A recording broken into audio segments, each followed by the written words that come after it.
Here we go. Hi everybody, welcome to Canadian Mortgage Hangout. My name is Gordon McCallum. We are very pleased to have a special guest with us this week, Hallie Strandland of Fizgard out in BC. How are you, Hallie? Really good, thanks. I'm pretty happy to be here. Thanks for joining us. As always, I've got my buddies Scott Dawson and Jackson Middleton here helping move things along and adding their own personal flair to the show. Jackson, you're a flair. I'm surprised you're not wearing buttons or something. No. My flair today is brought to you by the 1990s chair that I picked up at a used furniture shop in trade for doing somebody's website. So it may be ugly, but boy, that's a comfortable chair. That's one of those kind of just lay back, kind of have a nap in it type chairs. So you can never go wrong with the pink. You can never go wrong with the pink and teal combo. Pink and teal. No, that's the tight one. 1990s. If that's all it takes to get you to do a website, come on over. I got some stuff for you. Get me a chair and I'm in. I love places to sit. It's a new take on the garage sale. I think there's a startup opportunity there somewhere. Scott, how are things for you out in Vancouver? Good. It's busy. It's weird. It's kind of like it hasn't slowed down for I dare say Christmas, but it's been busy. Almost no time to kind of think other than what's in front of me. It was good.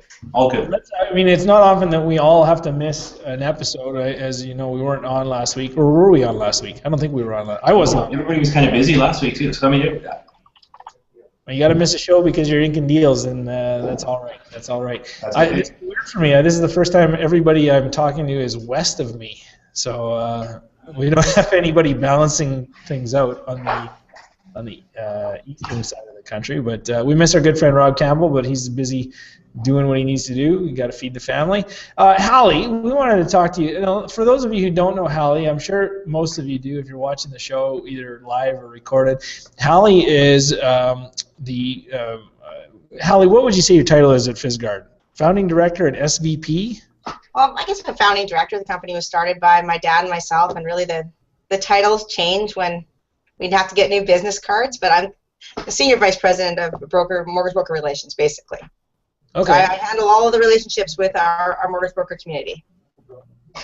That's a big job. Yeah, it's awesome.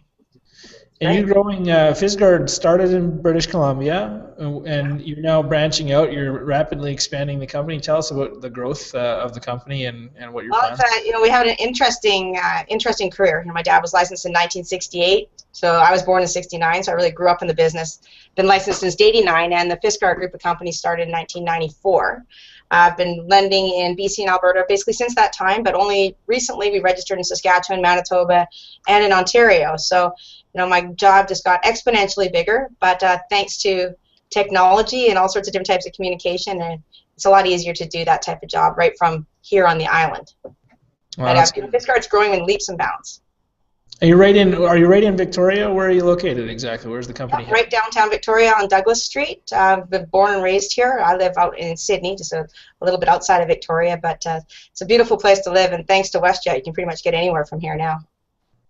Yeah, no kidding. That air service has really helped out. I might even have to make a trip out there myself to come visit you guys. Jackson's out there as well, so. It's actually cheaper to fly from Victoria to Calgary than to take the ferry to Vancouver. And even less time in some cases, so it's easy to do business. Yeah, it's amazing. That's BC government for you. Now, besides your busy schedule growing Fizgard and making a name for yourself and the company that way, you've also had a lot of leadership positions in different organizations. You're the past chair of CAMP and past president of the Mortgage Brokers Association of BC. Two very important roles, and two, obviously BC is a big broker market, and CAMP running the whole show for the country. So tell us briefly about those, and what are some of the key takeaways of your time in those roles? Sure. Well, as a family company, and there's 22 employees here at Fizgard, and over half of them are related in some way or another, or friends or relatives. So it's kind of a generational company, and we've always wanted to give back. My dad was very involved in the real estate community, from the real estate board, the British Columbia Real Estate Association, etc. So he really focused on the real estate side. And then when we needed to expand our business outside of Victoria, I needed to get outside the four walls of our family business. And in order to do that and to meet the movers and the shakers, I really needed to become involved in the MBABC and learn what was happening. And that was my kind of jump into it, so to speak, and became a director, met a lot of people. And I got to tell you, I've learned more from the directors of boards that I've participated on from various levels than I could have in any other type of book education. It's been fantastic. But at the same time, promoting leadership and inspiring other people to follow in those types of footsteps. It's not easy to put your name out there to run in an election, for example. Nobody likes to lose. But at the same time, it's a growing experience and something that I'm always trying to promote for anyone that wants to learn more about what's going on out there. Associations are a phenomenal way to meet people. Hallie, Scott, go ahead. Yeah, on that kind of note, meeting people, getting to know people in the industry. Obviously, the Hangout's been great for ourselves on the panel to get other people on the show and everything else. But you started a Facebook group. It's called. I see. It's called WIN. Now I'm not a member, and you could probably explain why. I was just looking and thinking about becoming a member, but no, I probably shouldn't. You couldn't get past the three of us that approve membership. You'd have to change your name. You could be Jackie and change your photo and try and get your way in there that way. You didn't have the right haircut. That's right. It's actually quite interesting. It was a bit of an experiment. I met a mortgage broker, Suzanne Fleur-Elise from Invis last May, June at a camp symposium, and she was talking to me about mentorship. And I couldn't, being someone's mentor for me comes with a huge responsibility, a personal responsibility to give them your time and energy and support. You can't just say, yeah, sure, I'll mentor you in the business and not do it. So what I said to Suzanne at the camp symposium, I said, come up with something. Let's come up with something where we can learn from each other and learn from others in the industry. And I had a few years ago attended the MFAA conference, which is the Mortgage Finance Association of Australia conference, their version of camp in Melbourne, Australia. And they had what's called the Women in the Mortgage Business Network.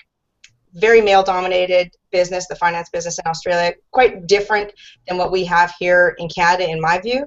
But it was an interesting concept, and I'd followed them, and they'd had me speak at their luncheon, and it was quite interesting. I thought, well, maybe someday we'll do this in Canada.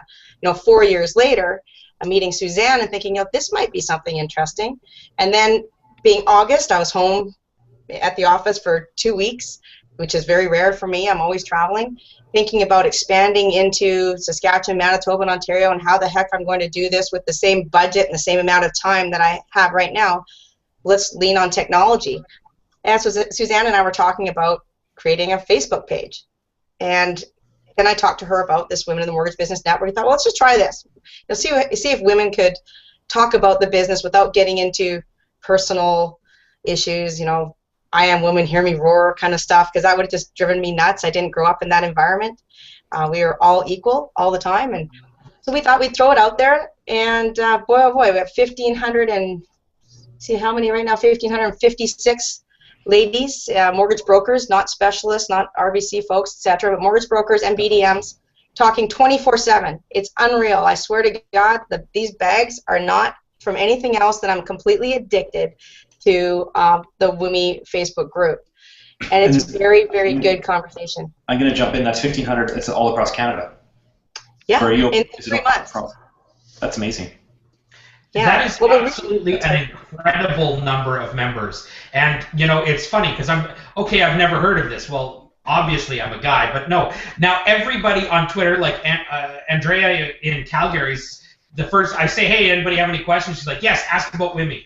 And this is funny because I've heard now, since talking with you last week, like 4 or 5 different people talking about it. I'm looking at all the friends I have connected to it. Yeah. I'm like, hey, I know that person. Hey, every woman mortgage broker I know and then connected on Facebook is in this group, and I've never heard of it. So you're doing something awesome here.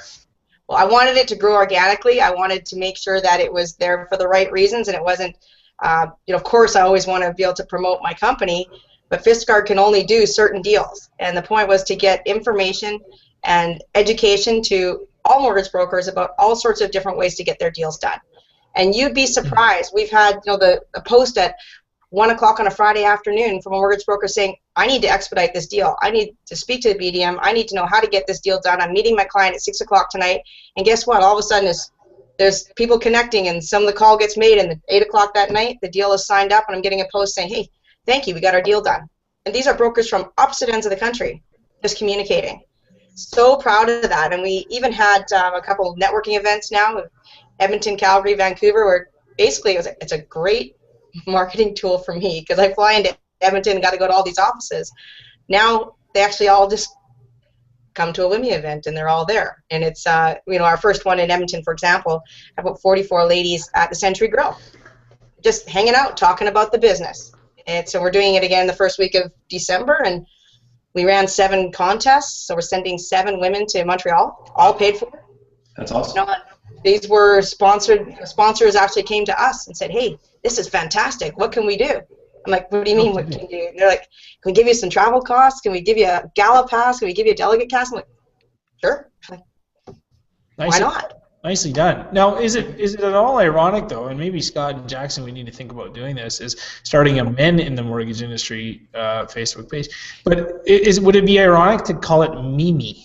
I know, that's what I was thinking, Gord. Same page. And you remember the Drew Carey show? And that would totally, that woman, Mimi, with the fake makeup, she could totally be our spokesman. Man, that would be awesome. If we could get her to speak at our Mimi events, we're onto something here. Yeah. Well, we're gonna do an event this year. We did a leadership event outside of this industry group last year with Kathy Gregory, and it was in BC, and it was a Women in the Mortgage Industry leadership event. We had speakers. I wanted to do something that was a takeoff the WXN Executive Award that I got last year, which was called Mentors That Matter, and it was capital MEN and then lowercase TORS. And my dad and I did a video on it because truly this is about women talking, and girls, I'm gonna tell you, they like to chat, they like to share information, they do it differently than men do. It just plain and simple, it's just different. But you have to give thanks to the gentleman in our business who mentored us. So it should be an interesting event. It's actually going to be in Edmonton this spring. So well, that's cool. That's cool. We'll expect to see you when you come out here. Now, let's talk a little bit about the leadership stuff. You mentioned briefly the WXN. This was a big award. Like, this is a big deal, I think, and well-deserving. From what I know about you, Hallie. But Hallie won, for those of you who don't know, she was on the 2013 WXN Canada's Top 100 Most Powerful Women. And that's not like, it's not like the World's Strongest Man competition. She's not lifting boulders or pulling a trailer or a jet or anything like that. Most Powerful women in the trail, is there a certain category, Trailblazer and Trendsetter awards? So obviously now that's high praise. And well-deserved. Talk to us a little bit about the leader. What drives you to be a leader, first of all, and then what examples can you give us of some leaders in your life, or some mentors that, or people who are leaders that you follow, that you're inspired by, and how that's impacted you? I guess for me, because I grew up again in the family business, I learned so much about real estate, mortgage finance, valuation, basically by osmosis. I take so much of the knowledge and experience that I've had for granted.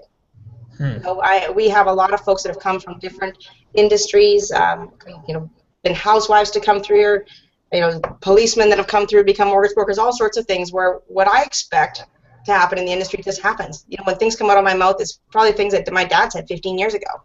So I guess from a leadership perspective, it was more of a sharing of that easy information that I think is so easy to other people, and that's really where it came from, a pure openness of leadership.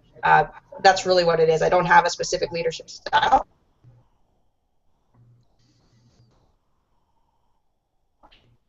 Conversation, and we lack conversation. We actually don't talk enough to each other, like verbally talk to each other enough anymore. It's a completely different way. And so that's really it. It's just sharing the stuff that I take for granted every day. Leaders and people that I look up to, there's a whole bunch of them for many different reasons. I love Gord Dolan, for example. He's like the Pied Piper of the mortgage industry. People just follow him.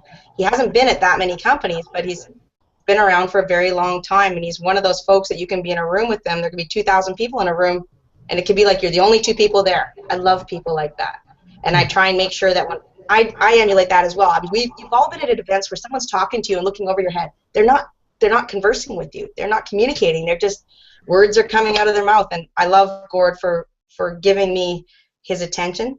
Kathy Gregory is another one. Boris, I served with Boris Bozic on the camp board. He was that guy that always showed the other side of the coin. He was an incredible consensus builder. Even if we all agreed on one thing, he'd just say, well, hold on, before we vote on something, let's just at least talk about the other side of it.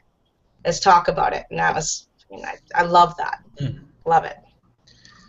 There's a couple. I mean, there's all sorts more. If someone asked me a while ago if there was anyone in history, alive or dead, that I would like to talk to, and I always thought it would be someone like Captain Cook. I mean, what were you thinking? You just sail off. You don't even know if you're going to drop off the end of the earth. Like, who does that? You don't know the world is round yet. You don't even know where you're going. I love people like that. So I tend to be drawn to people that have no end of the path in sight. Like, I want to retire on this day, or I want to build my business to here. I want to deal with people that are just going. They're just creating things all the time. So I'm drawn to those types of people. So what would your Captain Cook moment be? I want to know. Oh, God. You've been in leadership positions in both your company, in the national industry and the provincial industry. There's more coming down the pipe. We touched on that a little bit, and we may have to have you back in a few weeks just to talk about some of the more interesting things going on with securities regulation and financing companies like yours down the road. But what would you like to see, Hallie, going forward? What would an ideal, if you had to put your idealist hat on, yeah, what would be the absolute summit for our industry, or where would you like to see things go? And is there anything that's frustrating you that's holding us back? Absolutely there are. I mean, there's lots of issues, but organic growth, not just taking brokers from one company to the other. We need to bring other professionals, educated people from outside of the industry right now. Bring them in, people that actually have degrees, or not necessarily have degrees, but want to be in the finance world somehow, and to make them realize that the mortgage industry, or the brokerage industry, is a true profession. It's not just a flash in the pan because I have a lot of flexibility, etc. I mean, we are true professionals in this business, and we need to grow that organically. That's one of the great things about the camp conference this year. They're at the expo, they're having a student day, and more associations are doing that, where they're allowing university and college students to come in to take a look at it. I think it's really, really great. Dealing with the bank specialists, that drives me crazy, that they can be out there doing fairly similar things to less ethical standards than what we're doing. If you guys follow mortgage brokers, we had a conversation there recently about basically not making your mortgage payments and waiting until a mortgage gets demanded, so that you can bypass your prepayment penalties. Bank reps get away with that all the time. If we did that, we lose our license. They don't fall under those rules. It drives me crazy. So dealing with the bank reps and the specialists are right up there on the top of the list. Whether that will happen in my lifetime, that's changing the Bank Act and doing all sorts of other things, but that drives me nuts. Like, I would love to see that dealt with. For people maybe who haven't seen some of the behind the scenes stuff, how powerful is the bank lobby when it comes to government regulation, really, in Canada? Do we really have a clue? No, I really don't think that we do. It's the amounts of money that they have to lobby, amounts of money that they have to influence political parties. I don't think that we could even touch the surface, which would also be a really great segment for you guys to have a couple economists on there and ask the pointed questions. And I'm hoping that this year at Camp Conference we've got a couple on there that we can talk about that a little bit. Nobody ever wants to ask it, but I'm quite happy to tweet in that question. But it's extremely powerful, extremely powerful. I don't think we've even touched on the surface of it. So what needs to, as a brokerage industry, what do we need to do to battle that? What do we need to do to get on a level playing field there? Well, I wish we had something like, what Realtor has, a trademark with the Realtor name. We're called different things across the country. We promote ourselves differently across the country. We are not a united force. We've got to deal with that too, whether it's a national regulation and licensing, whether it's just trademarking. And what do we call ourselves? When you're a mortgage professional in one province, you're a mortgage broker in another province, you're an associate in another province. I mean, we can't even get our act together there. So we need to organize our own house for a bit. I do believe that we can't have these segmented associations across the country either. We need to organize that. You come across a CREA, not that everything that CREA, the Canadian Real Estate Association, does is good or right, but at least there's a structure where there's a national association, provincials, and then you have your grassroots real estate boards. At least there's a structure in place that when you're going to lobby the government, it's a united front. As united as it can be, because of course there's issues within CREA and the Real Estate Association themselves. But we don't have that yet, and we're years away from it. But there's so many territorial and even personal issues within the associations that until you're actually there at a boardroom table, it's even in some cases a bit embarrassing. I have to tell you, this is not my industry. It's not your industry. This is our industry, and you better wrap our heads around it before someone else starts making decisions on our behalf, which is happening. So, Holly, tough question. Being a past chair at CAMP, what does CAMP need reform? I know there are some people who are calling for, saying that lender influence is too high in it. Do we need a mortgage broker only, a national association, or can it be done under the structure? It's interesting right now because the CAMP board, the just recently elected CAMP board, the majority of them are mortgage brokers. Yep. They actually had to appoint a lender because there was not enough representation. And it's been that way for a while, but it's easy to poke at that and say, there's the lenders and insurers kind of funded a lot of it, but there's been lots of brokers on the board. But CAMP has to do, honestly, they got to do a better job of communicating that. And I do think that between CAMP and the associations, they've got to come up with a plan for what their individual roles are. CAMP is phenomenal at government relations. They're great at education. But if that's what you're going to do that. And then what do the provincials do? They deal with the individual brokerages on a grassroots level. They hold local events. Okay, well, you guys do that. But the duplication is killing the budgets of lenders and insurers. I'm funding or sponsoring events that is the same group of people one week that it is 3 weeks later. And those pockets are drying up and you're having to pick and choose, and that's very difficult. So all associations, CAMP and the others, they've got to seriously get to the table and negotiate what their roles are. Or we as an industry, you guys as brokers and me as a lender, are going to have to make some serious choices where we spend our sponsorship dollars or our membership dollars. They better do it pretty soon. I don't know if there has to be another broker association, because again, who's going to fund it? But formalize the provincial broker councils, run them however you want to run them, but they better get on that pretty quick. I think they're working on it. To be honest, I'm not on the board anymore, so I'm not privy to it all, but you hear through the grapevine, they're working on it, and I just hope it happens sooner than later. Yeah, I get the sense that you're right. I think people understand what needs to happen. It's just finding the will and what's the catalyst to get it done. And maybe it has to be simple. Well, the personal side, but money talks too, and maybe the lenders need to turn off some of the budget taps to some of these things and eliminate some of the duplication by necessity. But they are turning off the taps. You can see it. Yeah. Okay, Jack, Scott, we've had Hallie now almost a full half hour. Hallie, is there anything else you wanted to just reach? Obviously, if you're a woman in the industry, you're not part of Hallie's group on Facebook. Look it up. Get on there. Be part of the conversation. Anything else you wanted to touch on, Hallie, in the time we've got? Oh gosh, if we get started, we'll be here for another hour. But I just appreciate the time. Look forward to sharing some more information. I'll keep you updated about what we're doing on our Women in the Mortgage Industry site and what's happening at the associations from my perspective, if you want, and especially in the private lending industry, which we're so involved with, obviously, at Fiskar Capital. We'll keep you up to date with that over the next few weeks as well. Lots to talk about. Fantastic. But I really appreciate your time. Well, from the Twitter, we've got Nicole Wilford, who says hello, saying she's enjoying watching you, and wondering if there's going to be a WIMI get-together in Victoria, BC sometime soon, or maybe there's not enough people in the area, so there is, and I was actually thinking about trying to do something next week before going out to camp. Nicole, give me a call. We'll have to organize. Maybe she can help me. That would be great, but yes, we want to do that, for sure. I think it's only fair that we have to put Hallie through speed round, just because she's such a gracious guest and she's got a good sense of humor, so we can have a little fun with her, I'm sure. Okay.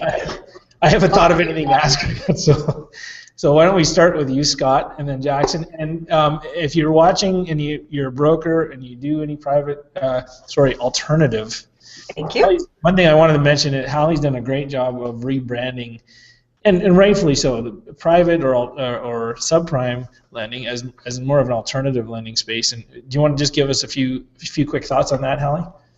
Well, I personally don't like the word private lending. It has that very negative connotation of expensive and risky and the lender of last resort, which is not the case anymore. When we're putting money out from 599 to 899 on residential mortgages, if you would have asked me in 2009 if I'd ever done that, and like write a single-digit mortgage, I'd told you you're on crack. It wasn't going to happen. And we do it all day long. Try and get over 10%. People just can't afford it. So it's very, very different, and I'm hoping that we can all kind of work on new acronyms and change the whole persona of private lending to alternative, something like that.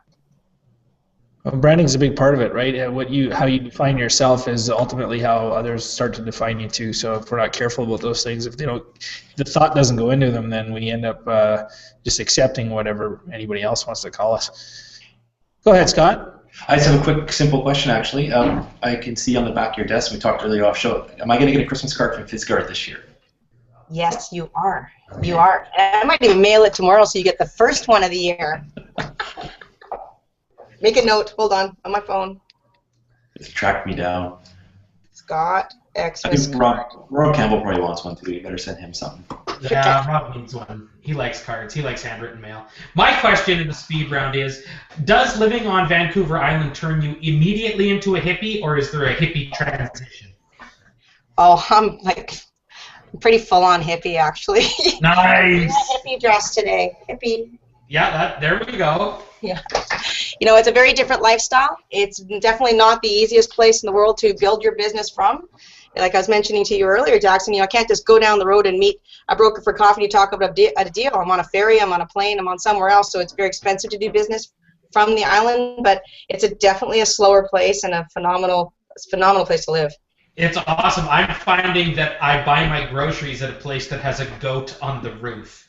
Coombs. How cool is Coombs? I mean, yeah, I love Coombs. It's bonkers. I'm looking around and there's nothing but old people and goats on the roof, and I'm really happy with this place. So we're trying to be hippies ourselves. You'd laugh your butt off, because what did I do on Remembrance Day? I took my 6 pigs to the butcher, me in a big truck. It's like, people don't know that about me, but yeah, me and the pigs. Nice. It's crazy. All right, my question is, when do you sleep? I'm going to a lot on the go. Yeah, you know what? I enjoy my life so much. I don't actually need a lot of sleep, because I think when you're stressing yourselves out and you ruin your body, you need a lot of sleep. But I don't. I do take time out, going to Cabo for a couple of weeks. But even then, I'm always feeling like I'm missing things. So when the day comes that I feel like there's nothing going on that it's worth staying awake for, I'm going to go to sleep then. Right on. Good perspective. Hallie, thanks very much for joining us today. It's a pleasure always to see you. And next time you come to Edmonton, please stop by and say hi. If you're a broker and you're not sending business to Fitzgerald, fix that. You'll thank me and you'll thank Hallie, because she does a good job. And the whole group over there does a great job. It's a great organization to work with. And I think we're very happy to have you on the show, and hopefully have you back when there's some more news. Send us a note, and when you have something to chat about, and we'll go from there. You got it. Thanks, guys. Thanks, all right. Have a great weekend, everybody. Take care. Bye. Bye. Bye.